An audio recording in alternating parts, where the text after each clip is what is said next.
Welcome to your podcast for everything health and wellness. I am Dex Makalintal, your doctor next door, and this is the 12th episode of Doctor's Notes.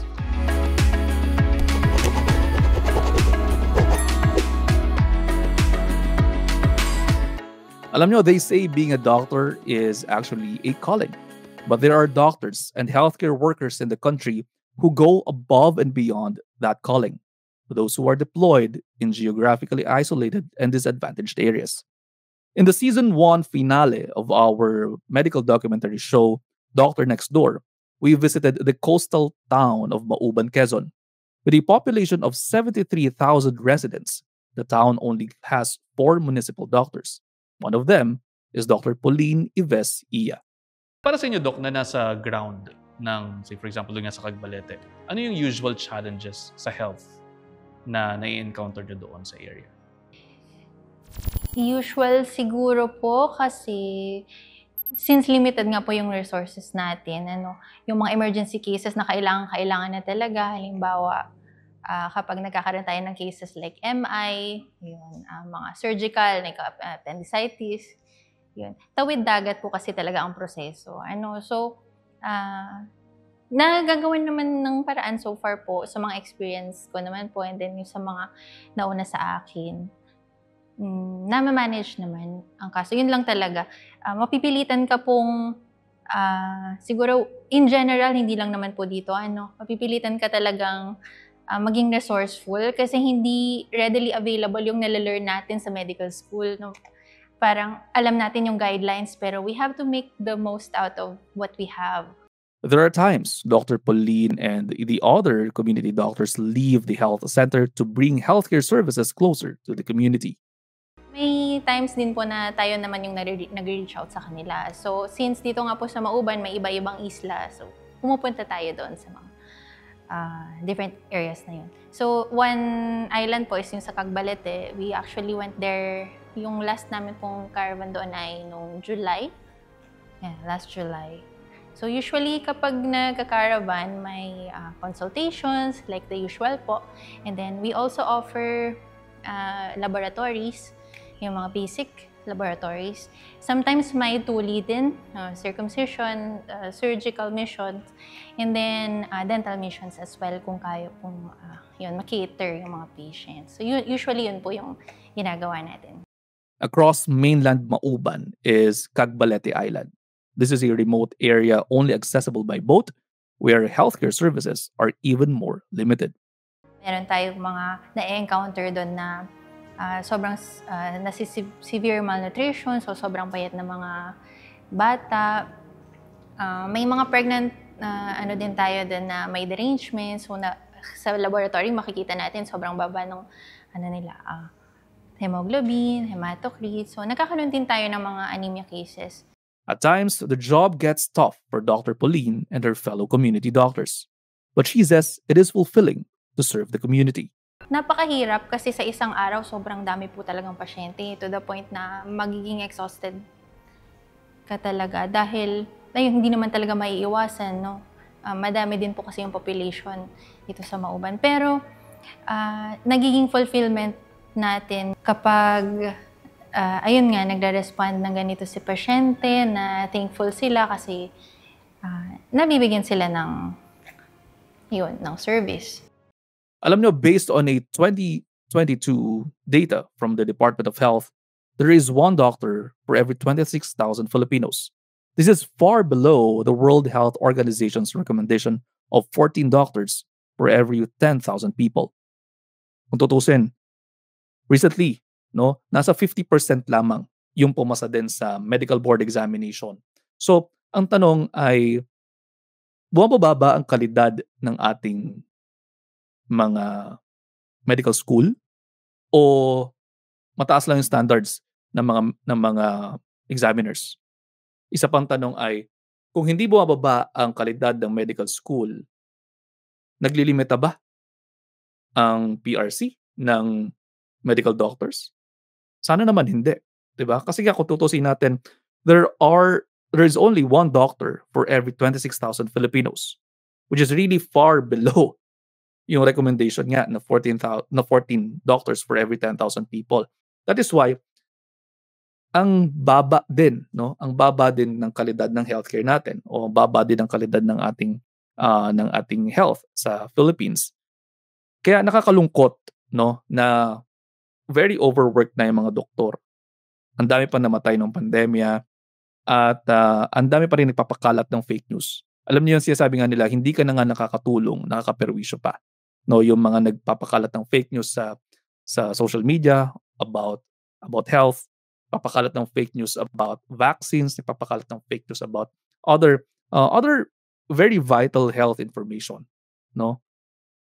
Nagkakaroon din tayo ng brain drain. Kung tutusin natin, may mga doktor na lumilipad, no? Say for example, specialists na lumilipad ng ibang bansa para mas magkaroon ng mas masaganang buhay. Tutusin kasi natin dito po sa Pilipinas, ang kinikita ng doktor ay hindi talaga sumasapat din, no? We are overworked. We actually work around 24 to 36 hours per shift, and then magkano lang yung kinikita.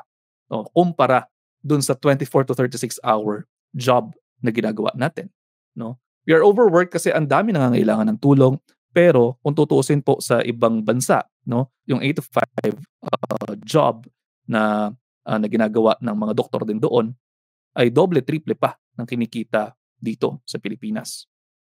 So, bukod dyan, no, there are also lack of healthcare facilities and resources, and not just doctors.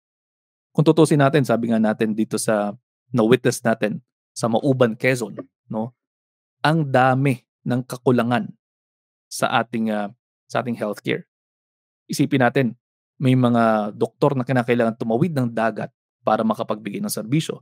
At meron din naman tayong mga kamag-anakan o mga kapatid o mga kababayan na kinakailangan pang tumawid ng dagat para lang makakuha ng serbisyong medikal. Doon sa episode namin na to, meron ako nakilalang isang nanay, no? Nahihirapan siya, no, kapag may emergency. And later on, pag-usapan po natin yan. That's why we'll pause for a break, for a very, very short break, and we'll be right back.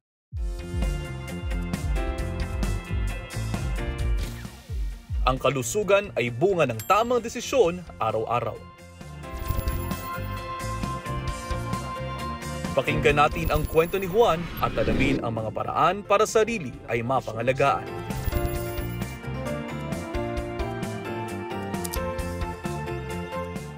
Ako po si Dr. Dex Makalintal, ang inyong Doctor Next Door, Sabado sa 1PH. And you're back here on Doctor's Notes, the podcast. Because of lack of doctors, the role of other community healthcare workers becomes vital. One of them is midwife Rowena Bodlis, who visits Cagbalete Island almost every week. Ano ang masasabi ninyong pinakamahirap na bahagi ng trabaho ninyo bilang midwife na pupunta ng island? Ay, di yung kung ano yun sa gabi, bigla ka nalang tatawagin, may emergency. Katulad doon, may nagpatuli po ba sa pukpok? Ay, di dugon-dugo. Pinuntahan ko, ay di dinala ko din sa center. Doon ko na lang po tinahin. Doon ko na lang po inayos yung tuli. Kasi train naman po kami, tinrain po kami din sa RH. Ay di kung ako po ay wala doon, dapat na iuwi pa yung bata. Mas maganda po, may mapapa-assign na talagang doktor sa isla. Kasi yan po ay malaki population na, kulang na 4,000. 3,500 something. Sabi ko nga, Dok, ma-action naman doon, masyadong ma-action doon. Kaya talaga, ang sabi ko nga, dapat ang mapapa-assign dito talaga, yung train na talaga. Yung hindi pwede ang babuhan. Rowena and I were having this conversation aboard a pump boat to Cagbalete Island. Residents were waiting for her at the barangay health station near the coastline. After a day of doing medical missions and looking after patients, Rowena and I had an opportunity to have conversation while waiting for the boat that will transport us back to the mainland. Nagkaroon ba ng pagkakataon na nasakripisyo niyo po yung sarili niyong pamilya sa pagsiservisyo dito po sa iba? May mga pagkakataon po na naiiwan ko yung pamilya ko 4 na araw. Pero sabi ko nga, lumaki na rin po yung mga anak ko na ganun ang aking trabaho. Kasi po 21 years na po ako dito sa trabahong ito. At maliliit pa po yung mga anak ko ngayon ay college na. Yung isa po ay nagtatrabaho na din.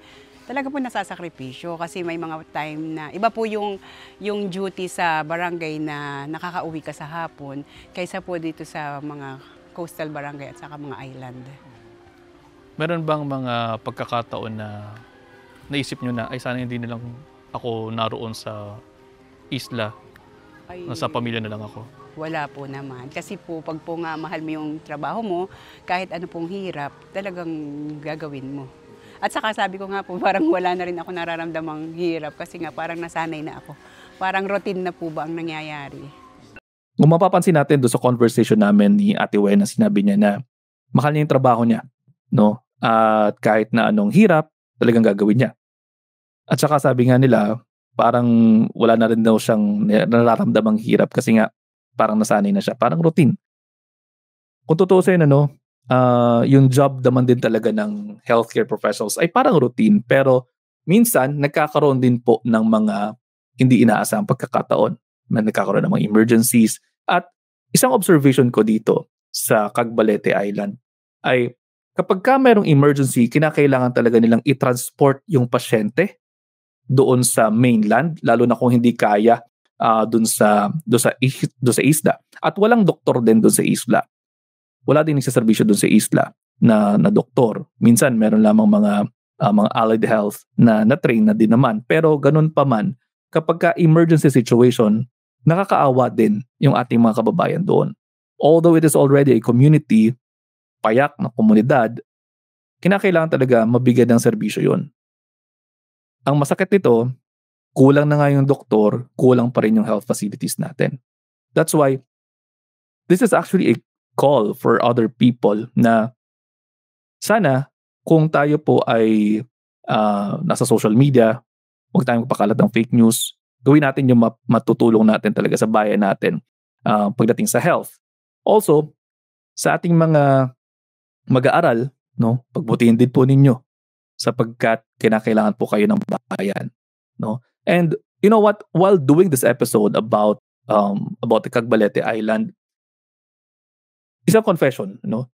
Hindi naman talaga din dapat kami pupunta doon sa Cagbalete Island. May isa pa kami dapat pupuntahan. Yun nga lang, medyo hindi nagkatuluyan yung engagement namin doon kasi maraming layers na dinadaanan. You know, ang hirap kasi sa atin na parang ang daming layers na dinadaanan ng healthcare. Gusto sana namin magbigay ng tulong din doon sa isa pang isla o doon sa isa pang municipality, pero minsan dahil sa government na rin, no, sa lack of support din ng gobyerno, nagkakaroon ng kahirapan din yung ating bansa pagdating sa healthcare. Also, kung titingnan nating maigi, ang hirap din maging doktor sa isang isla o sa isang lugar na mayroong isla. Kasi kung limitado ang iyong resources, your hands are actually tied, no? At kung kinakailangan mo ng resources ng mainland, ang tanong, aabot kaya yung pasyente? And there were times na sinasabi nga ni na Ate Wena na hindi na umaabot yung mga pasyente. Kaya nakakalungkot, yung isa naming pasyente na nakita doon, meron siyang goiter, no? Malaki na. Pero ang dami pa rin niyang anak. At itong mga anak na to, inuunan niya kaysa sa kanyang sarili. Na tama lang naman 'yon, no? I don't see anything wrong with that. Pero ang tanong ko rin doon ay paano mo maibibigay yung care ng maayos kung ikaw mismo may sakit? Kung ikaw nanay mismo may sakit? Nakakaawa yung bata. Nakakaawa yung mga bata. Merong isang bata doon na malnourished. Kambal kasi sila. Yung isa doon malnourished. Tapos si tita may goiter, no? At nung minsan nga daw, dinala yung kanyang anak sa ospital at iyak siya ng iyak, no? Kasi sa hirap din nga naman ng buhay. Tapos yun nga, hindi siya makapagpa-opera. Kinakailangan siyang opera, hindi siya makapagpa-opera. Pero paano kung magkaroon pa ng iba pang dagdag ng problema yun? Paano tayo makapagbigay ng tulong doon? Paano maagapan ang buhay ng isang pasyenteng kinakailangan na talaga ng tulong? Para sa akin siguro, dito papasok yung thrust din ng government. Let's also try to take a look at, no, yung nangyayari sa Pilipinas ngayon. Oo, ngayon meron ng TRO yung PhilHealth. Pero bakit sumagi sa isipan ng gobyerno na tanggalin yung fund yung tinatawag na excess fund ng PhilHealth at dalhin sa ibang proyekto ng gobyerno when in fact there are actually problems like this na kulang sa pasilidad, kulang yung doktor na magmamando doon. Bakit hindi natin i-fund ng maayos yung nasa grassroots? Bakit hindi natin i-fund ng maayos yung nasa laylayan talaga ng mga doktor, ng mga healthcare professionals? Bakit hindi natin tulungan yung mga nangangailangan talaga? 'Di ba? Pera na nga ng PhilHealth yan, gamitin natin ng maayos. At doon din naman sa PhilHealth, no, isa rin naman sa akin na nakikita, ito para sa akin lang bakit kaya, tama rin yung observation ng ilan sa ating mga mambabatas, bakit kapag ikaw ay ma-admit, doon mo na magagamit yung health insurance mo na PhilHealth? Health insurance nga siya, di ba? Kung tutusin nga dapat, sagot nga tayo dapat ng gobyerno pagdating sa health. Kasi basic right ng isang tao ang kalusugan.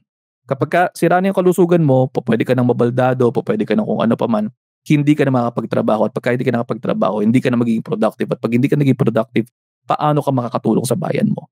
Diba? So, since health is one of the basics na kinakailangan natin, both sa shelter, both sa pagkain, no?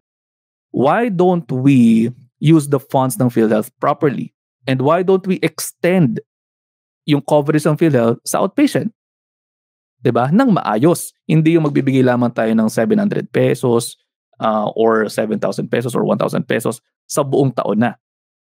Diba? Nagbabayad naman yung mga tao. Meron palang excess funds yung PhilHealth. Bakit hindi natin nagamitin ng maayos yun? I think we have to appropriate or tama dapat yung appropriations natin ng funds. At paano din natin to magagamit ng maayos. Kaya kinakailangan maayos na fund manager din talagang kakawak niyan. Kasi alam ko kapag nakahawak tayo ng pera, kung ano na pumapasok sa isipan natin, tao din naman yung mga nandyan. Pero para sa akin, malaki ang may tutulong ng gobyerno kung iiwasan muna nilang tingnan ang mga sarili nila at tingnan muna yung mas mga nangangailangan. And that for me can actually help our country to be better in terms of productivity, to be better in terms of health, and down the line. Ask Doc Tex na tayo.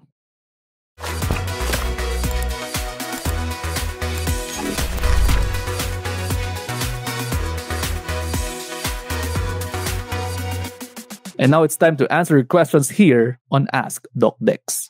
Unang katanungan, sabi dito, Doc, paano mag-compute ng ideal body weight? Okay, so your ideal body weight, no, nagbabago-bago yan, depende po sa inyong height. So get your height in centimeters. No, say for example, you are 170 centimeters, you subtract 100, no, and then you subtract 10% of what you got. Say for example, if you're 170 centimeters, you subtract 100, so you get 70.